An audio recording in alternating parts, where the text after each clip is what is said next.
All right, we are live from the Phys Ed Summit. I am Matt Pomeroy, and I'm your moderator for this session. Really excited about switching from content-based health to skills-based health, and we'll get into that here real soon. I'm from Team Physedagogy, and again, I'm part of the Phys Ed Summit team, and I'm moderating this session with Deanna Romero, and really excited to have her here today.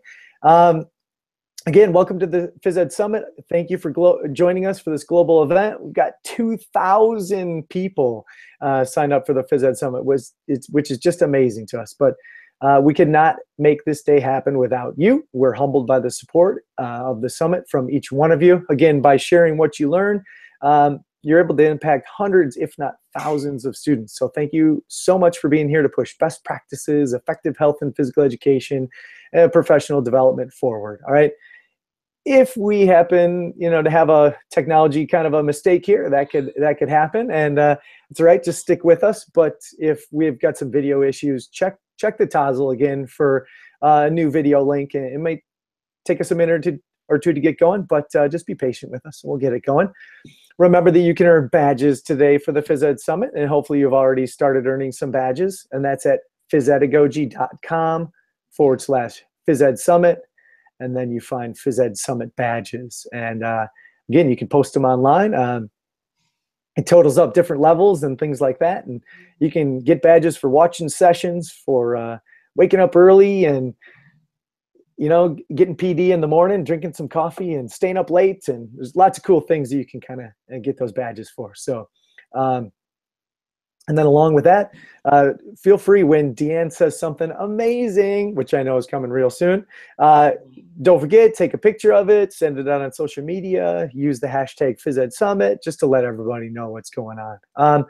At the end, I'll talk about a Flipgrid video, and we're going to ask you how you're going to take some of the things that Deanne talked about today, and how are you going to implement them in your classroom. And that's just a cool way for everyone to see how everyone else is thinking about utilizing them. And we're giving away a couple of free subscriptions for that at the end of the summit too. And then we're hoping that you can help out with the feedback survey. It's important for us that you take that and give us some feedback so we can make it even better. All right. You can also get your PD certificate with that as well. So again, that's on the Physedagogy homepage, and we are ready to roll. So I'm here with Deanne, and Deanne, just give us a little background information on you. Sure. Hi, y'all. Good morning. Thanks for joining us. My name is Deanna Mehra, and I've been teaching health and physical education for the past 15 years. Started out teaching at high school, where I taught for 7 years, and then I made the switch to middle school, mostly because I was seeking a challenge. Got too comfortable with where I was at, so figured let's change it up. I love middle school. It's always changing, constantly something new every day. And I feel as though this is the age range that's so impressionable, and we're able to make a huge difference in their lives, and they need it. So let me tell you, it's never a dull moment. At least where I teach. I'm also a proud mom of 2 amazing boys, one of which is attending University of South Florida this year, super far away from mom in Colorado, so my heart hurts. And then my other one is 7, and he is a crazy little monster. But that's me. Cool. Well, welcome. Well, we're going to get Deanne's screen set up here. So she's going to start sharing her presentation. Again, hopefully you're using Tozzle. That's the link that you would click on in the conference program. So Tozzle's got a chat on one side of the screen, and the YouTube video should be playing on the other side of the screen. If you're on a computer, if you're on a mobile device, it's sometimes best to utilize just YouTube and just watch the YouTube video there, and maybe use a different device to chat, and it's a little bit harder. But that chat is huge. I can see a lot of people right now chatting it up and getting to know each other, and they're already asking questions and things like that. So it's fantastic to see, and keep that going. And again, let us know if you've got questions for Deanne. I will be in the chat, and I will be bringing some things back over here too. So it looks like she's ready to go. So you can go into present mode too, Deanne. Is it on? It was on. Okay. I don't know. All right, I think we are good. Yeah, if you go into your presentation mode, we should be all set. Well, I hit it. Is that on there? Yeah, it didn't go full screen. It's staying on on kind of a smaller screen there. Okay. Let's quickly stop screen sharing and then let's just try it again. Okay. Okay, we got you back. So let's do that again and then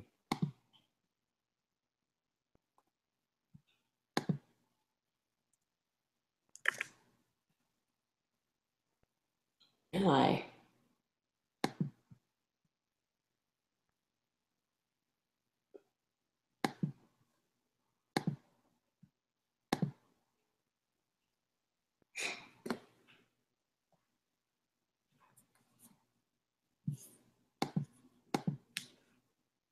Oh, I messed it up again, didn't I? Okay. Sorry, everybody. I'm new to this whole thing.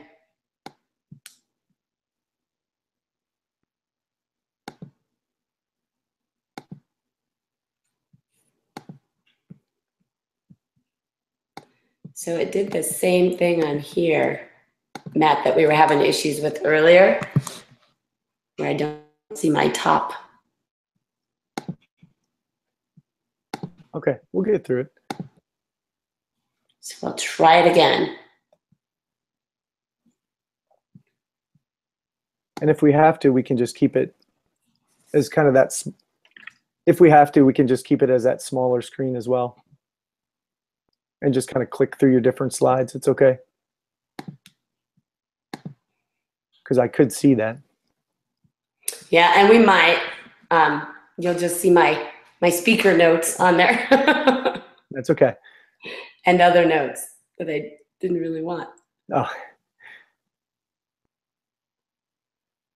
So I hit presenter view.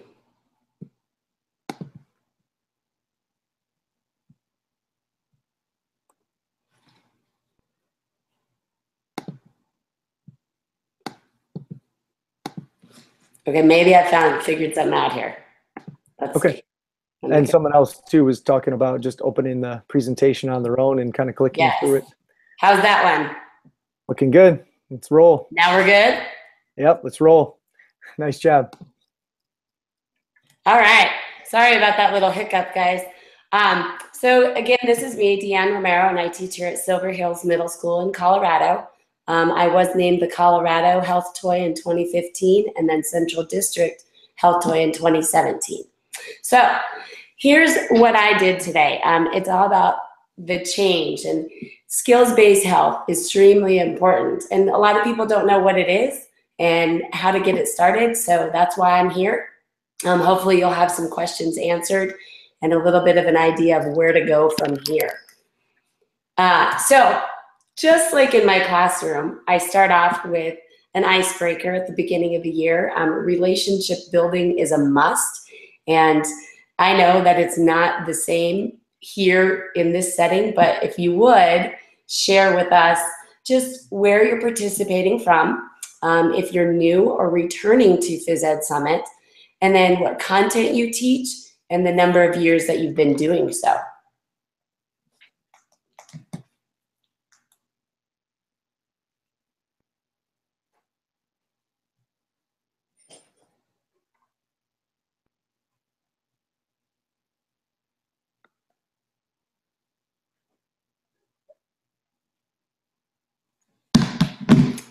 All right, moving on. So, of course, taking care of yourself is the most important thing. And I know it seems a little silly to go over norms when we're sitting in a web-based professional development, but I want to make sure that you take care of you first. So, you know, of course, bathroom, stand up, move around, deal with your cell phone as you need. If you have any questions, post them, like for the bike rack, that would be great. just ask that you be open-minded and have fun this morning.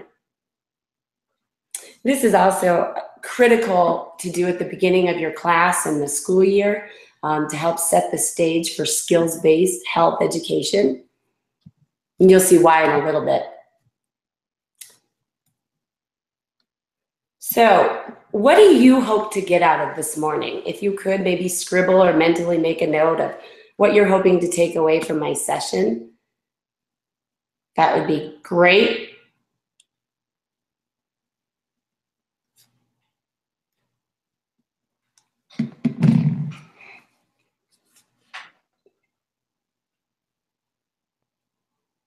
Look, I love where everybody's coming from. Thank you all so much. So my hope this morning is that after we're done, that you'll be able to explain what the components of skills-based health education is, describe the benefits, identify some strategies, and create an action plan for yourself. I'm by no means an expert on skills-based health approach. Actually, I just started making my transition last year. So I'll be sharing with you my reasons for the change, the obstacles that presented themselves, and the way I've gone about the change. And if you have any insight or suggestions to offer, please chime in at any time. Love to hear it. I'm in the exact same boat as you. Just started to make that change over last year as well, and exciting times, but it's definitely a big change, and that constant change, but it was really fun.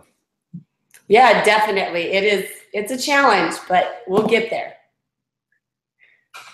The cool part is we've all got each other in the Tazo right now too, and again, lots of conversation going on. So thank you, everyone. Keep it up. That's great. Thank you. So again, today the agenda is just we're going to talk about the what. What is skills-based health education?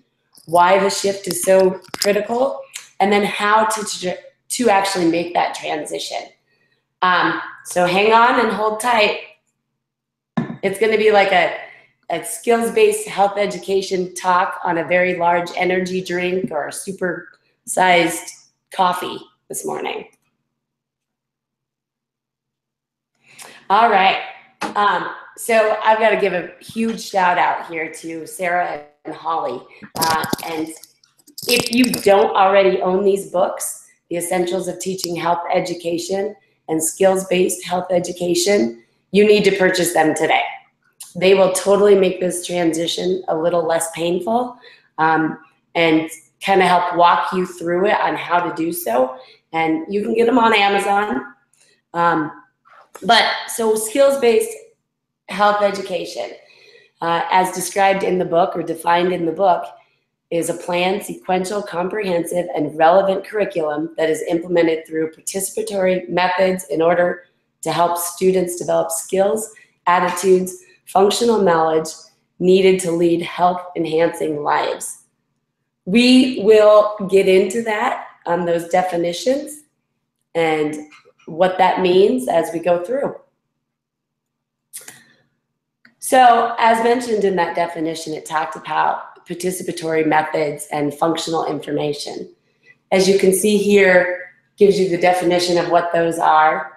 And if you're not familiar with it or you're just starting, hopefully this helps you out. But skills-based health education is not only great for building healthy lifelong practices in students, but also helps to build classroom climate because it does ask the students to participate in ways that they may not be used to in other classroom settings. The participatory methods engage students to contribute to teaching and learning of the skill. So by using like those discussions and role play, small groups, case studies, debates, let them brainstorm, that it's really student-centered and they're able to step outside their comfort zone and lean on each other as they're gaining these skills. And then that functional information is just providing them that basic and accurate information so that they can make those healthy behaviors and practices.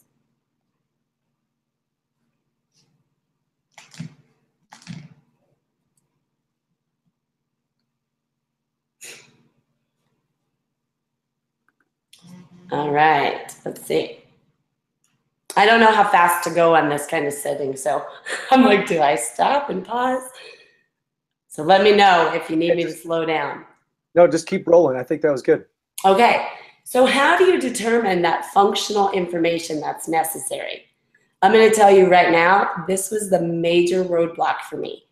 After teaching content-based for so long, like 13 years, I really struggled, and I'm still racking my brain on deciding what content to throw out and what to keep for functional information.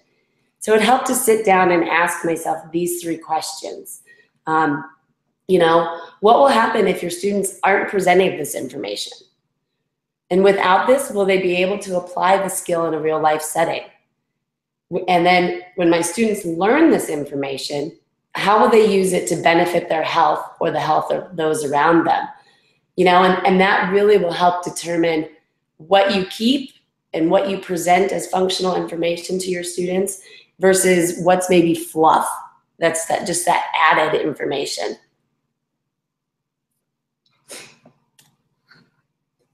So here's an example that I had come up with to help you kind of figure out again like what that functional information might be.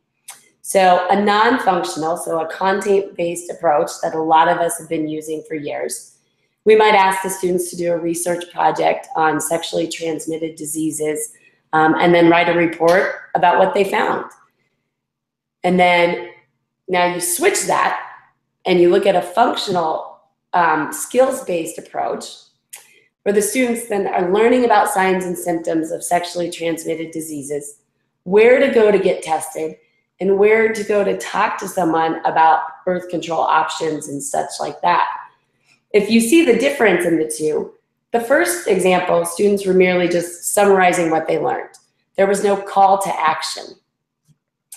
Whereas in the second example, students are learning how to access valid and reliable sources, a skill, right? Where to go with questions, where to turn if they show signs, symptoms of an STD, who to talk to about those birth control options. And they'll be more likely to seek help in the future because they learned how and where to turn. It was that call to action.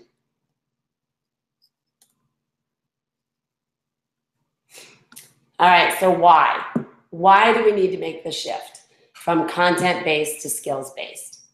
Well, I mean, when you think about it, as health educators, it's our responsibility to provide the students that opportunity to develop skills so that they can make healthy choices and continue healthy practices throughout the rest of their lives. So thinking about that definition of health literacy, it's all about getting them to be able to access, understand, appraise, apply, and advocate to their own lives.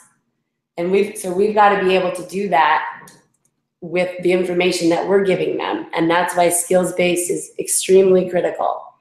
Do you want your students to just know the cause and effect and the statistics and the reasons why?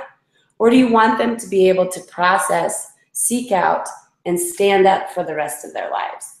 And that's what you really need to ask yourself when you're presenting your units to your students.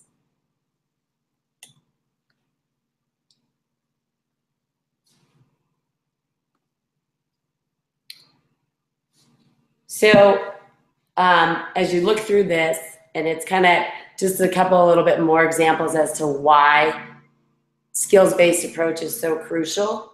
And you know, we've got where we can frighten a couple students using that scared straight tactic with our statistics, but that's only a number of students because statistical data doesn't change behaviors in majority of our students.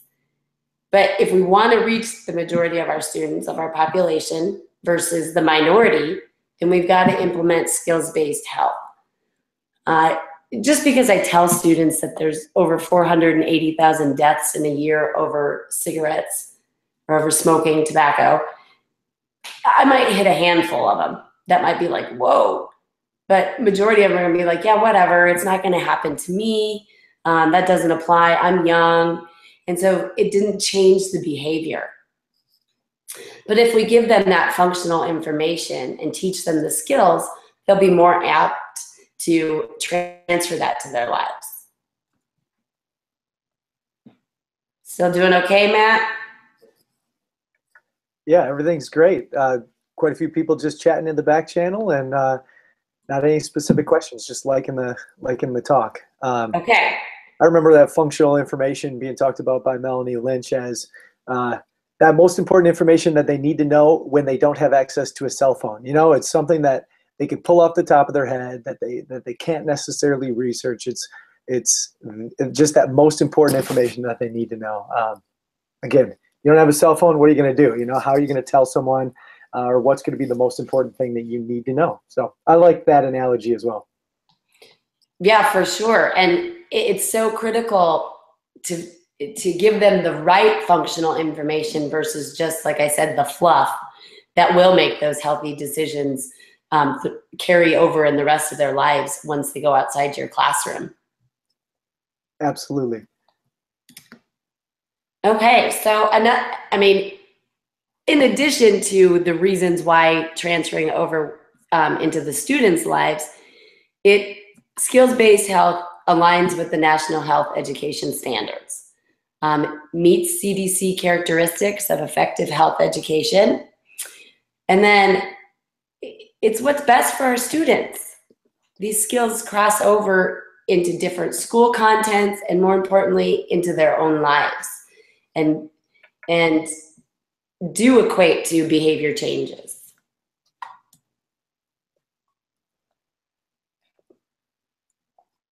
Okay, so we're gonna start to get into the hows. How do we do this? Take a deep breath. That's all I gotta say to start off. I mean, there is no easy way about this. And this shift is a complete paradigm shift. Expect to hit some roadblocks and become completely frustrated to the point where you wanna throw in the towel. Seriously, I have been like pulling my hair out and have wrote my unit plans and tossed them back out and started all over because, you know, it's frustrating. It's going to take some time. And there were times that I wanted to give up and say, you know, it would just be easier to just keep giving the kids content and just keep giving them the fluff. But that's easier on me doesn't mean that it's best for kids. And just as we tell our students that you have to push through the hard times, you know, perseverance is a big thing.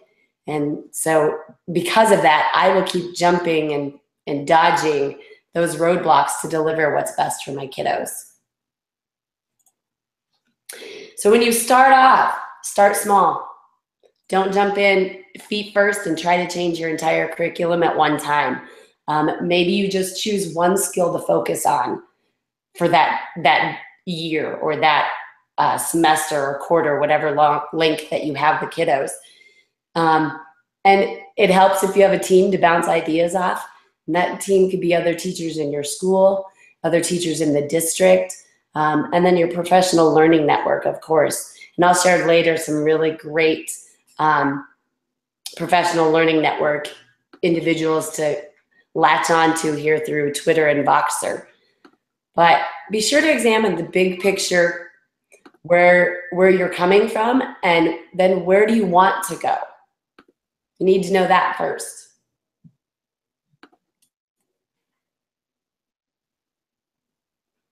So, where do you begin? How do you get this started? Using that backward design approach to create your curriculum is really the best way as you look at the steps on the screen. But first, you need to determine your student need. And that can come from a variety of different sources. Just your immediate student population, maybe at the district level, community and state levels. But so like CDC, the YRBS survey is a great source of data. My district uses a similar data or a similar survey with our students where we collect data on risk behaviors that the students around are displaying. But more importantly, you've got to get to know your students. Go to after-school events. Go to community activities. Make yourself available to your students. Then for number 2, you need to set those goals. What do you want students to achieve by the end of your program? And these goals should be for the end of your course, as well as for the end of maybe your district's health program. So like for me, my students come to me, I get a majority of my students, I get 3 grades, 6th, 7th, and 8th. So what do I want them to do at the end of 6th grade? And then what do I want them to do at the end of 8th when they leave? And you need to have that in your mind when you're starting and creating that plan from 6th grade.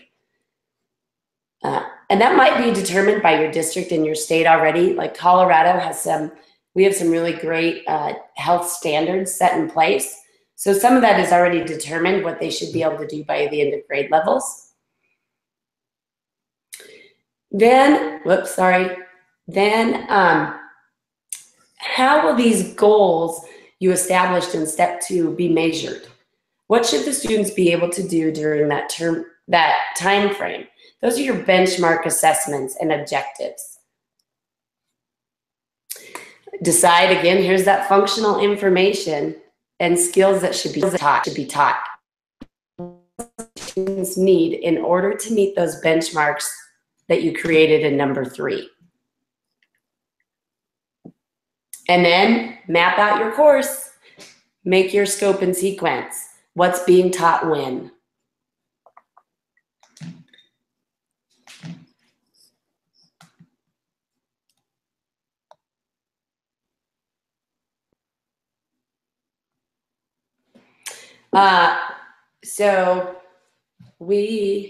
Sorry, my screen is not cooperating. There we go, sorry.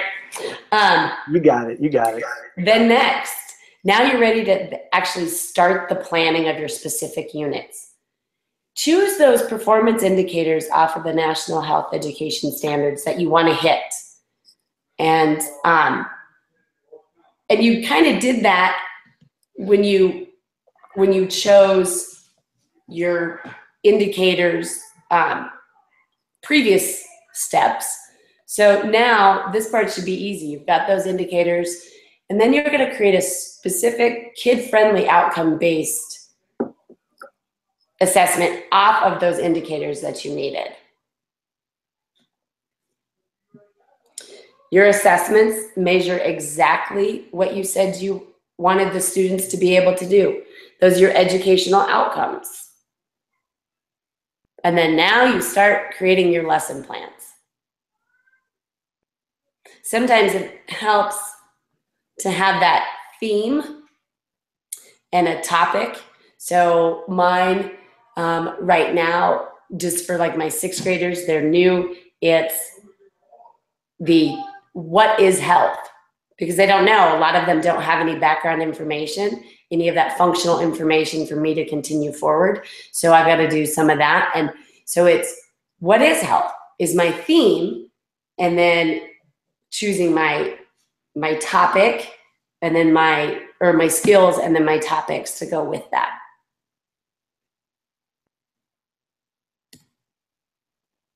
So how do you do this in the class? That was how we do it to plan out your year and your scope and sequence for your whole year. Now, how do you actually do that for your class?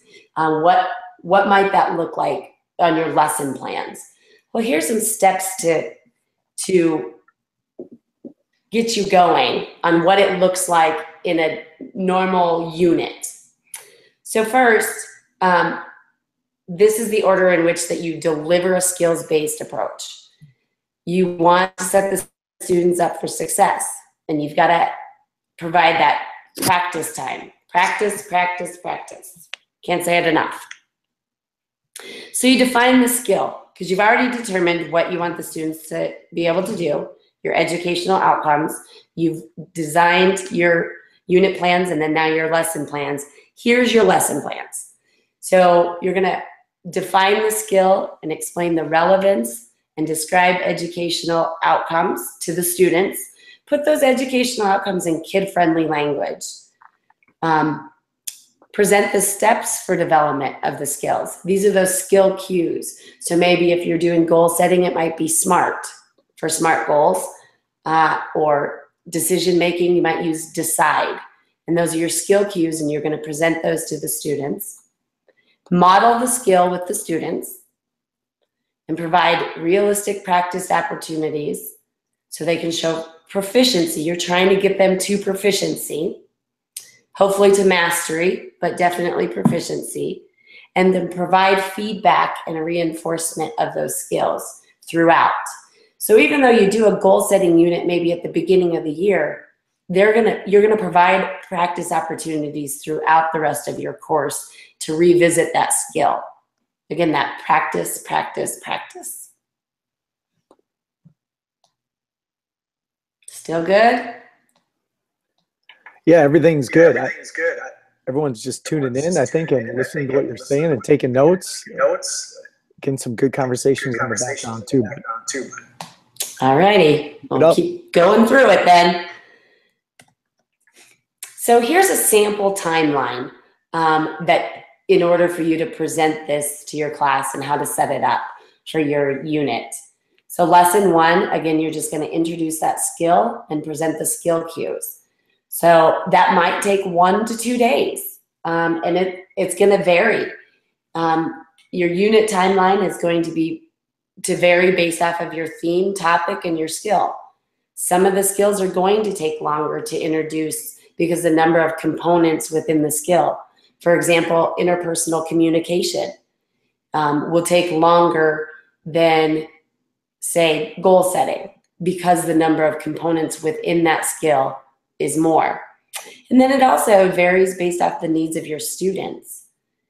You know, of course, as educators, we have to be flexible and understand that things don't always go according to plan. Take my first group of 6th graders this year. I've already started school and we're 2 weeks in, and I mapped out each of my lesson plans down to like the minute. Well, I just completed my 7th day with them, and I've only gotten through 4 lessons, even though I should be on like day 6, really, because first day was not, it was an icebreaker, team building, get to know you thing. But partially that's because, again, they're new to middle school. They're still learning how to be somewhat independent, and also because some really great discussions have embarked from the new information presented to them. So this just serves as an estimate. It's not black and white, but just, again, a sample timeline on how to set this up in your unit. And, you know, lesson 1, again, might take 2 days. Lesson 3 might take 2 days. And it's not day by day. It's just lesson by lesson.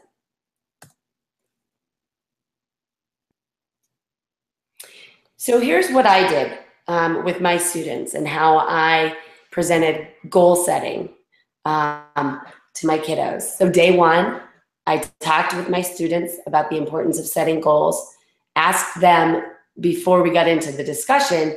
They come into the classroom and my question of the day is posted on the board, and I asked them, you know, why do we set goals? How do goals help us? And so we had a small discussion on that. And then from there, students created a dream board, or a vision board, you might know it as, depicting the things that they want in the future. So we talked about, like, maybe, well, where do you want to live? What do you want to do as a job? What do you want to travel? Do you want to? So they flipped through magazines and cut out these pictures and created a dream board collage. And then we discussed how goals could help them achieve these things, and went from there. So that was just day 1. Kids had fun cutting stuff out. I'm sure they were like, yay, this is what middle school is. But so then next, we're going to get into on the second day, get into the introduction of the skill. So here's where I'm going to tell them what our educational outcomes are. So those are those performance indicators for the National Health Education Standards. And I use data obtained in our district survey to determine the scenario that I presented the kiddos with to introduce the skill. So this year I chose alcohol, tobacco, and other drugs because the results indicated at my school that 7.8% of our student body used alcohol in the past 30 days and 6% used marijuana. And then additionally, when they were asked how many days a typical student used alcohol in the past 30 days, or when, let's see, it was when asked how many days, yeah, I don't know, it was how the question was worded, but it was like 29% said they've used alcohol in the past year, that they think their classmates use alcohol, and 35% marijuana. So we had a huge need to address alcohol, tobacco, and other drugs in our school based off of that data that we collected. So I chose these performance indicators to assess your personal health practices and then develop a personal goal to improve.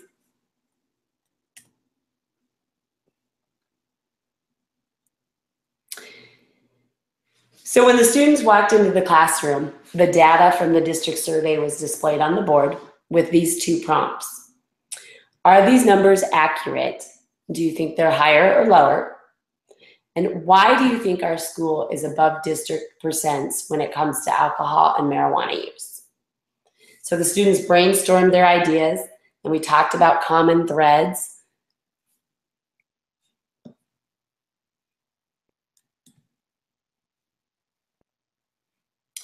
So then next, we discuss, and I kind of, at this point, hint to them that use of alcohol and drugs are not part of our physical health, so factors that might lead to, but I don't break down the dimensions of health yet.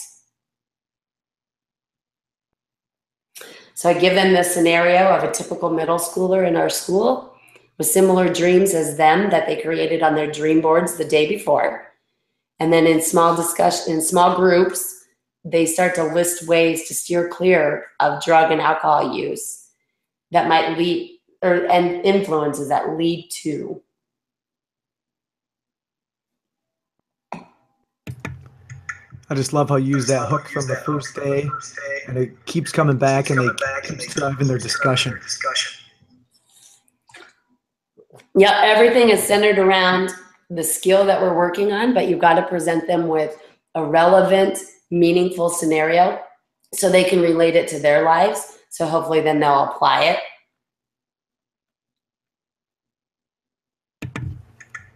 And Deanne, I just want to bring up one other thing you talked about on the podcast recently, how, you know, sometimes students can struggle in math and struggle in language arts, but in health, I think your specific quote was, it's them and it's their bodies. You know, and I think that's how you talk back all the time. Like, you can be successful at improving your body. Yeah, absolutely. I tell my kids all the time that, you know, in health class, and when it comes about your health, it doesn't matter if you're good at reading or good at writing or good at math, because they are in charge of them and they're the only ones that control their bodies. So they can be 100% masters at making healthy decisions and practices. So then we get into the actual skill cue introduction. And I put this on the board and I go over each letter specifically. We talk about what is a good SMART health goal versus a not so good SMART health goal. Then we'll create it together so that we do for the individual scenario to stay alcohol and tobacco free, alcohol, tobacco, and drug free. So again, we're doing it together.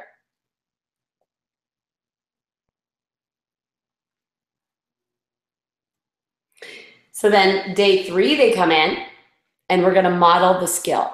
So now you do. Students are given 2 different relevant scenarios. And I like to give them another opportunity of facilitated practice. So the day before we did it together. Now we're going to do the first one together. So again, that we do. And this way, it kind of ensures that they have it down. They're able to, you know, understand that SMART goal because we've done it, we've practiced it twice. And again, we're working towards proficiency and hopefully towards mastery. But right now for my 6th graders, I'm working towards proficiency on SMART. So when I have them, as we go through it together, they're writing it down. So not only are they listening to it and giving their ideas, but they're also putting it down, so then they've got something to refer to. And then as their exit ticket, they'll complete a SMART goal worksheet on their own with that second scenario. And I use this as a formative assessment. So they'll turn in their exit ticket and the Plicker magnets, if you're familiar with those, but a great way to use a formative assessment in your class that helps show exactly where kids think they are. So they're doing some self-assessment as well. And then I've got some data saying, oh, this kid isn't there yet, so maybe I need to revisit it. But that is a great way to gauge where the kids are. And if majority of the students are getting there or are not yet, then I'll take an extra day to revisit those cues and provide more modeling and practicing of the skill. So again, back to that unit, I had said lesson 1, lesson 2, lesson 3, but they can stretch out over more than one day. And that's going to come down to what your kids need. If you're wondering about those clickers magnets, there's a session on that later on. Yeah, they're awesome. You got to check it out. And if I only have a few kiddos in the below proficiency range, so the getting there or not yet, as far as writing SMART goals, then I'll hold a small student conference with those kids the next class period to help them where they are struggling. So that way I'm not holding back the whole class and making them all wait. If they've got it, they're going to practice some more, but I'll pull those kids aside so I can get them up to that proficient level just like the rest of their classmates.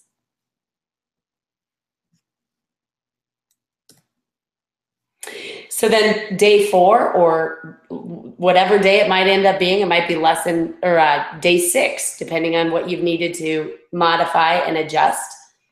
But so I'll give those students that functional information. So for me, this with the 6th graders this year, this is where I would go into depth on those different dimensions of health.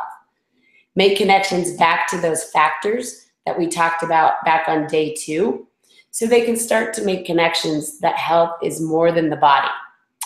And we play through different situations about, how feeling good affects our body.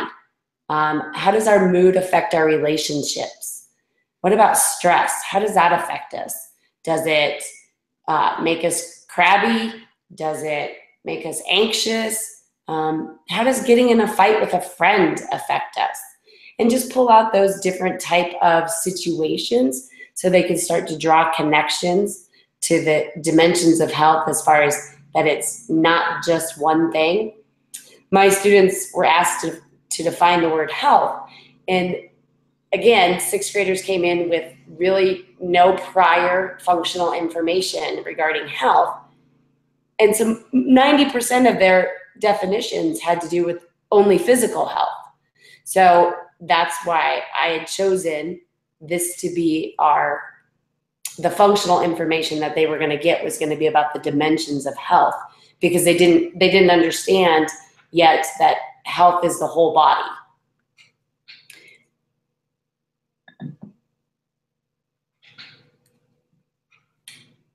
And then the next day, students will complete their individual health assessment. I stole this one straight out of Mary Connelly's book, The SkillsBased Health Education. So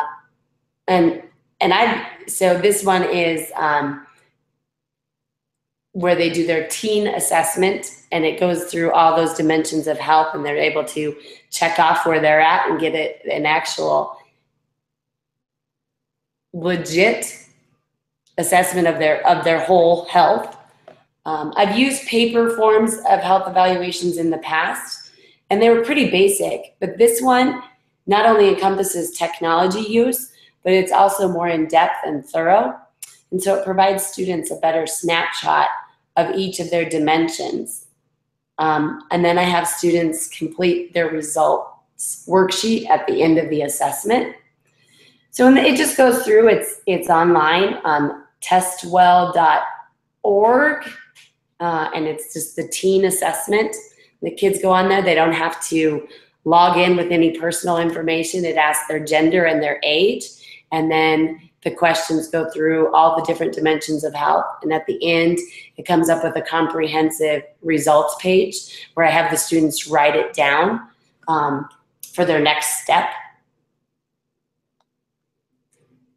Matt, have you used that one?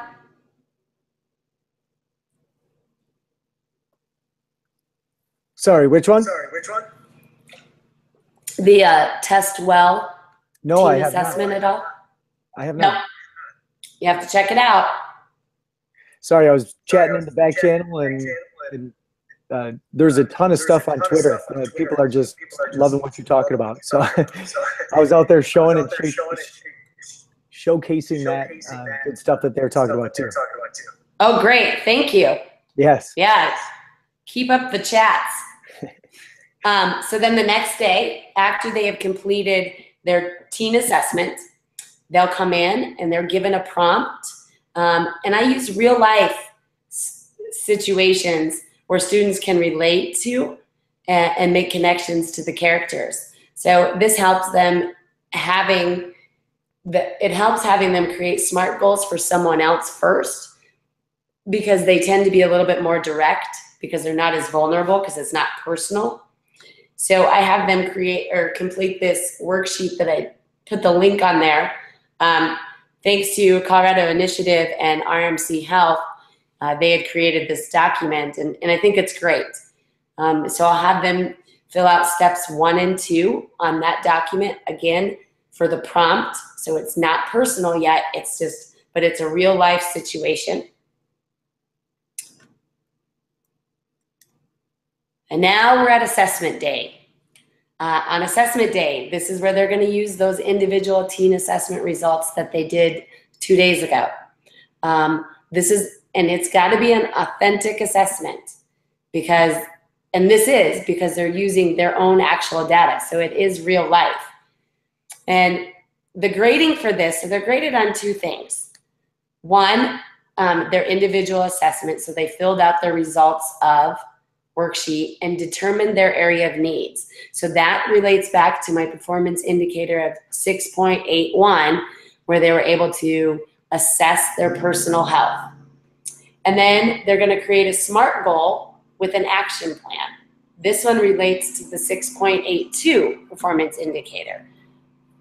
And then later on in class, we will complete that step 3 on that worksheet from yesterday. And that will address 6.83.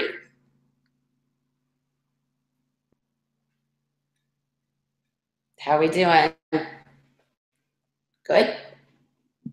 Yeah, we're doing really good. Okay. So here's some points to remember when you're starting to make this transition. Again, start small and know in your head that you will not get to every skill in a course. Choose the most relevant. This is another thing that I struggled with because I'm that type of person that wants to, when I make a decision to make a change, I'm going to go all in and I'm going to do it all. And so I sat down this summer and I was like, I am rewriting my entire curriculum. It's going to get done. Well, it's not completely done because that's not realistic, right? I set a SMART goal that was not realistic. I did not complete the R in SMART very well. I did complete my 6th grade curriculum, but I still got 7th and 8th grade. So just know in your head that you're not going to hit every skill. And while the development of the process is the same for every skill, as far as you introduce the skill, you introduce the skill cues, you provide the functional information, model, practice, practice, practice. The timelines vary for each unit. So you can't just set out and say, back when we did content-based, you could say, well, I do 2 weeks for alcohol, tobacco, 2 weeks for sexuality, 2 weeks for, and it doesn't work that way. It's not concrete. It's not set in stone that each unit's going to be 2 weeks long. Some might be 2 weeks and some might only be a week. So you got to know that the timelines are going to vary from unit to unit. Start with choosing that theme. And sometimes that theme might have more than one skill. So for example, if you were doing My Health is All of Me, I address goal setting and decision making. But then sometimes you might have a theme that only addresses one skill. And that's okay. There is no right or wrong way. It truly comes down to what your students need.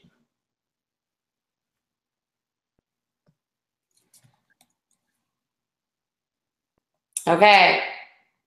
So here again are those lovely resources that I was talking about earlier. The Essentials of Teaching Health Education, by far one of the greatest books out there on this shift for skills-based health education. Provides very clear steps on how to implement it into your classroom. And then the one by Mary Connelly, Skills-Based Health Education, another phenomenal book. She's got some really great examples of the actual lesson itself, walking you through, this is what your functional information is.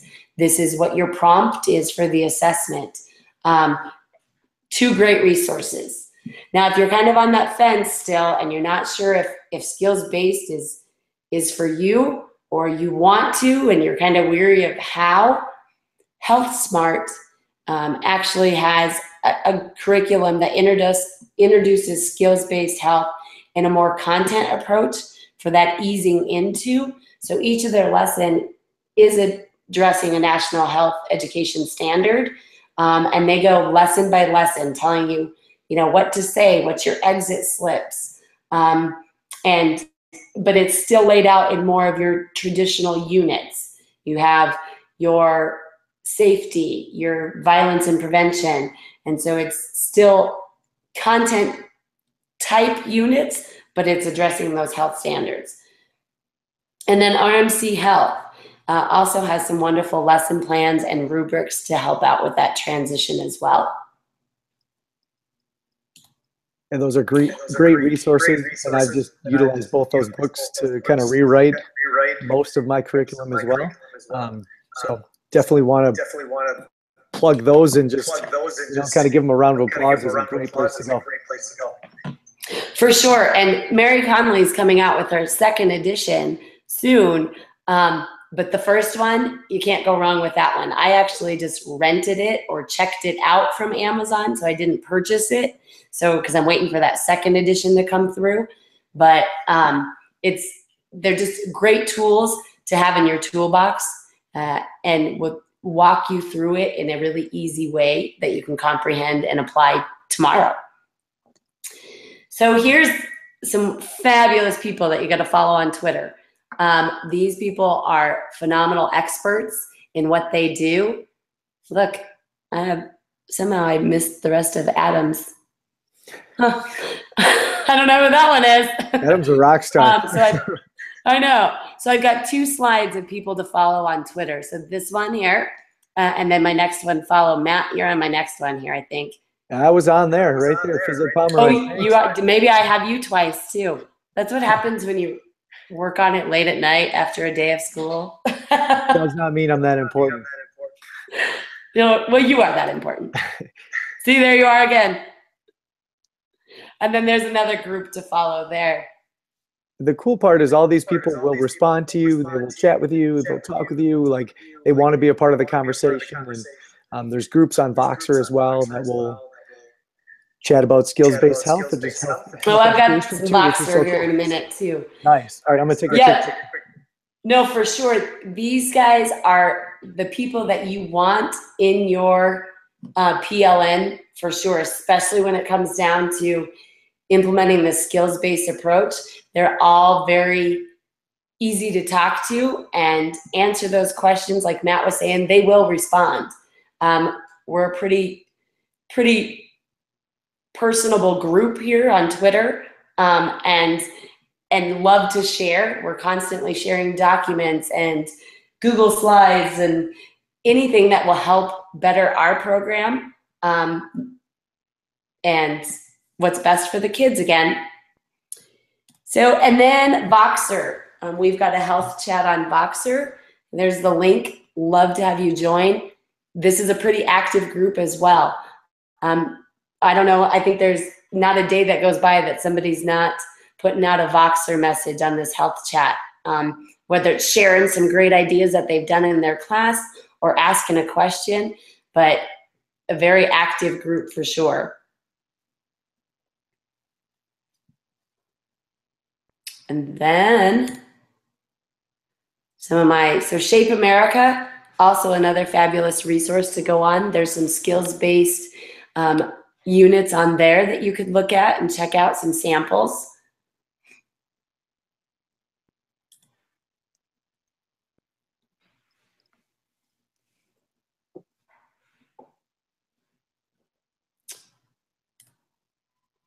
Sport Time and Spark, they are the sponsors for the Shape America Teachers of the Year program. A great program. If you know any fellow teachers to nominate them within your state organization. It's a phenomenal opportunity for the participants for sure. Free resources also available on Sport Time and Spark. And then, yay, finally, I think we're at the end. Hey, so again, shout out to the Phys Ed Summit. This is my first time participating in it, but I can't tell you enough that it's been a wonderful opportunity. And Matt, thank you so much for reaching out to me as you did earlier in the summer for the podcast. I don't know if I would have done this had we not chatted earlier. And then thanks to Shape America, Central District, and Colorado just for the toy recognition. It's been a great ride. And I truly feel that it's making me a better teacher because of these opportunities that I'm being given. And then, of course, most importantly to you all, thank you for coming. I know for me it was early here this morning in Colorado. So if it was early and it's Saturday, it takes some dedication, and that's definitely passion. And thank you guys for attending. Yeah, again, there was a lot of people here, and I know they were learning a ton from you. So thank you for sharing your expertise on this. And I know you're saying you weren't an expert, but once you start walking through that process, that's huge. And to be able to share your reflection on that and your thoughts on that was awesome. So let's thanks, Matt. You're welcome. Let's think Flipgrid video. If you've got some ideas on how you're going to incorporate this stuff into your classroom next year, add it to the Flipgrid video so everyone can see it. It's in the Tazzle. So just go ahead and click on that. You can add your video. And don't forget to go to physedagogy.com, and that's where you're going to find your PD certificate. And you get that by filling out the feedback survey. Well, thank you again, Deanna, for being here. No, thank you. It was a wonderful opportunity, and I'm just truly honored to have been given it. Hopefully I helped somebody out there. They're extremely appreciative. So we know that means that there's a lot of learning going on. So thank you very much. To the Phys Ed Summit. I'm Matt Pomeroy signing off. Thank you.